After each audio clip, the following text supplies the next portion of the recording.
प्रिय दर्शकों, आज हम आपको सुनाने जा रहे हैं एक नीलकंठ की कहानी। यह कहानी बड़ी ही ज्ञानवर्धक है, इसे पूरा जरूर सुनिएगा। अगर आप कहानी को पूरा नहीं सुनते हैं तो आपको कुछ भी समझ में नहीं आएगा। इसलिए प्रिय दर्शकों, कहानी को हमेशा पूरा सुना करें। इस कहानी के आखिर में नीलकंठ ऐसी दो बातें बताता है, वह दो बातें बड़ी महत्वपूर्ण है और जो व्यक्ति उन दो बातों को जान लेगा, समझ लेगा, वह अपने जीवन में कभी भी मायूस नहीं होगा, कभी भी दुखी नहीं होगा। प्रिय दर्शकों, एक बात तो आप अच्छी तरह जानते होंगे कि समय कभी भी एक जैसा नहीं रहता है। समय कब बदल जाए, कब किसकी किस्मत चमक जाए, कब कौन राजा से भिखारी बन जाए और कौन कब भिखारी से राजा बन जाए। प्रिय दर्शकों, समय कभी एक जैसा नहीं रहता है, इसलिए इंसान को कभी भी मायूस नहीं होना चाहिए।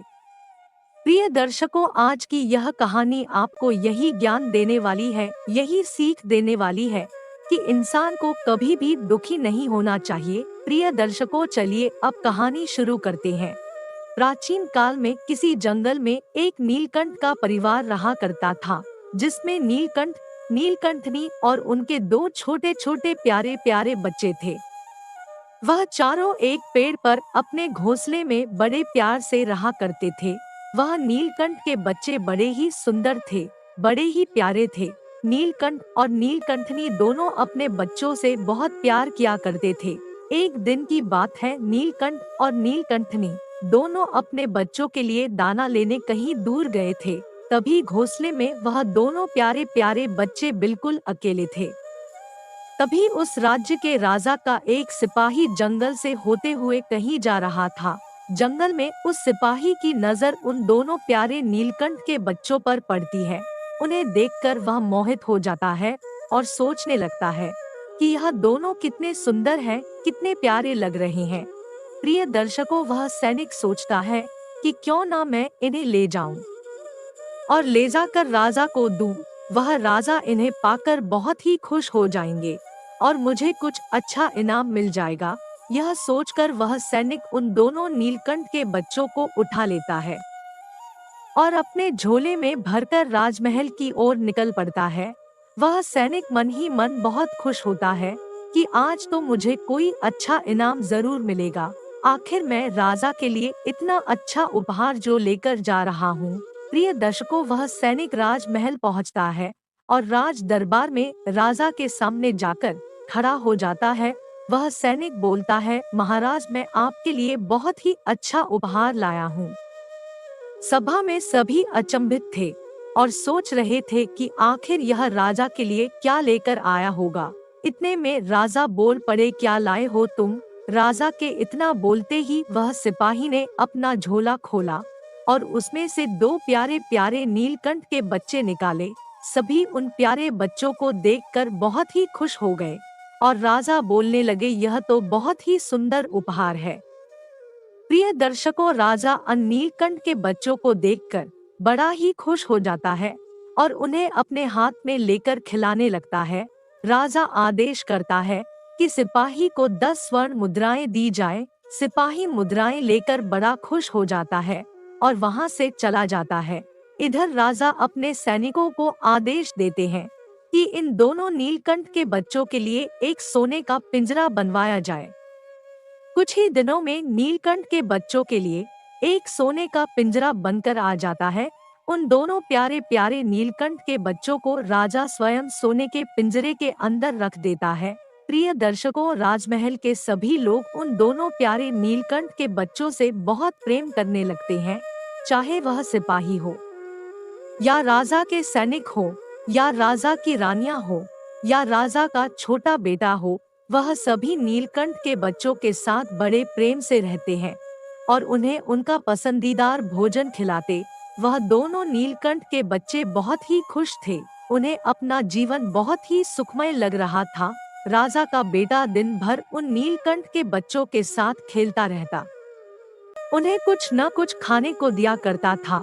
प्रिय दर्शकों, इतनी सेवा सत्कार देखकर नीलकंठ का छोटा बच्चा अपने बड़े भाई से पूछता है। वह छोटा नीलकंठ कहता है कि हम कितने सौभाग्यशाली हैं जो हमें ऐसा जीवन मिला, कहाँ हम दोनों जंगल में इधर उधर दाना ढूंढने जाते, और यहाँ देखो हम जो चाहते हैं, हमें जो खाने में प्रिय है, यह लोग हमें लाकर दे देते हैं। यहाँ हमें किसी जंगली जानवर से भी खतरा नहीं है। प्रिय दर्शकों, ऐसे ही कई दिन गुजर जाते हैं। फिर एक दिन राज्यसभा में वह सिपाही दोबारा एक उपहार लेकर राजा के लिए आता है। एक बार फिर सारे राज्य दरबार के लोग सोच में पड़ जाते हैं कि अब यह सिपाही राजा के लिए ऐसा क्या लाया होगा। तभी राजा कहते हैं, क्या बात है सिपाही, इस बार क्या लेकर आए हो? प्रिय दर्शकों, वह सिपाही अपने झोले से एक कुत्ते का बच्चा निकालता है। वह कुत्ते का बच्चा राजा को पसंद आता है। राजा कुत्ते के बच्चे को देखकर बहुत खुश हो जाता है। प्रिय दर्शकों, क्योंकि वह कुत्ते का बच्चा था, वह इधर उधर उछल कूद कर रहा था, तो राजा को यह देखकर बड़ी खुशी होती है। राजा आदेश देते हैं कि यह सिपाही को 10 सोने की मुद्राएं और दी जाए। वह सिपाही सोने की मुद्रा लेकर लौट जाता है। प्रिय दर्शकों, इधर राजमहल में सारा खेल पलट जाता है। राजमहल के सभी लोग नीलकंठ के बच्चों को छोड़कर कुत्ते से प्यार करने लग जाते हैं। राजा का बेटा दिन भर कुत्ते को लेकर घूमता रहता, उसके साथ दौड़ता, उसके साथ खेलता। ऐसे ही करते करते राजमहल के सभी लोग नीलकंठ के बच्चों को भूल गए और कुत्ते को चाहने लगे। किसी को यह याद नहीं रहता कि नीलकंठ के बच्चों को भी खाना देना है, उन्हें भी कुछ खाने को देना है।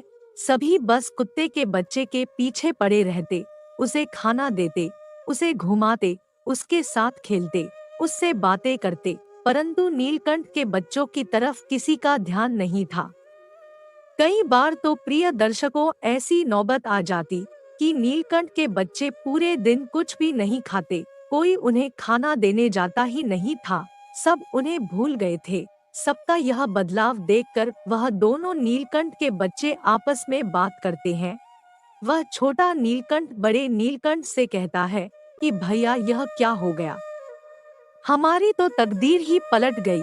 यह कुत्ते का बच्चा आ गया है, अब सभी इसी से प्यार करते हैं। किसी को हमारा ख्याल नहीं है, कोई हमें खाना देने भी नहीं आता, कोई हमारे साथ खेलता भी नहीं है, कोई बात भी नहीं करता। यहाँ तक कि राजा का छोटा बेटा भी अब हमारे पास नहीं आता। यह क्या हो गया भैया? हमारा जीवन कितना सुखमय था, परंतु यह कुत्ते के आते ही हमारी तकदीर पलट गई। छोटे नीलकंठ की बात सुनकर बड़ा नीलकंठ कहता है, प्रिय तुम ऐसा ना सोचो, यह तो संसार का नियम है। कब किसकी तकदीर पलट जाए, कब किसकी किस्मत पलट जाए, कुछ कह नहीं सकते। कब कौन राजा से भिखारी बन जाए और भिखारी से राजा बन जाए, यह सब किस्मत का खेल है। यह तो ऊपर वाले की माया है, वह जब चाहे किसकी किस्मत पलट दे। प्रिय दर्शकों, वह बड़ा नीलकंठ छोटे नीलकंठ को समझाता है कि प्रिय, समय हमेशा एक सा नहीं रहता, समय बदलता है और हमें इसे स्वीकार करना चाहिए। समय हमेशा किसी का अच्छा नहीं चलता और समय हमेशा किसी का बुरा भी नहीं चलता। यह तो समय समय की बात है कि किसका जीवन कितना अच्छा है, कितना सुखमय है और कितना आरामदायक है। परंतु सच तो यह है कि समय कभी भी बदल सकता है, स्थिति कभी भी बदल सकती है। मेरे भाई, तुम चिंता मत करो, एक ना एक दिन हमारे भी अच्छे दिन आएंगे। प्रिय दर्शकों, इतनी बात बड़ा नीलकंठ छोटे नीलकंठ को समझाता है।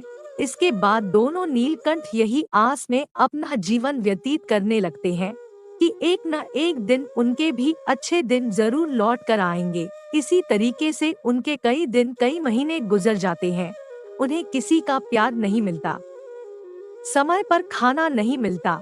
प्रिय दर्शकों, एक दिन फिर ऐसा आता है कि वह जो कुत्ता था वह राजा के बेटे को काट लेता है और राजा का बेटा घायल हो जाता है। कुत्ते के ऐसे बर्ताव से राजा को बहुत क्रोध आता है और प्रिय दर्शकों, वह राजा आदेश देता है कि इस कुत्ते को जंगल में कहीं दूर छोड़ कर आओ ताकि यह वापस ना आ सके।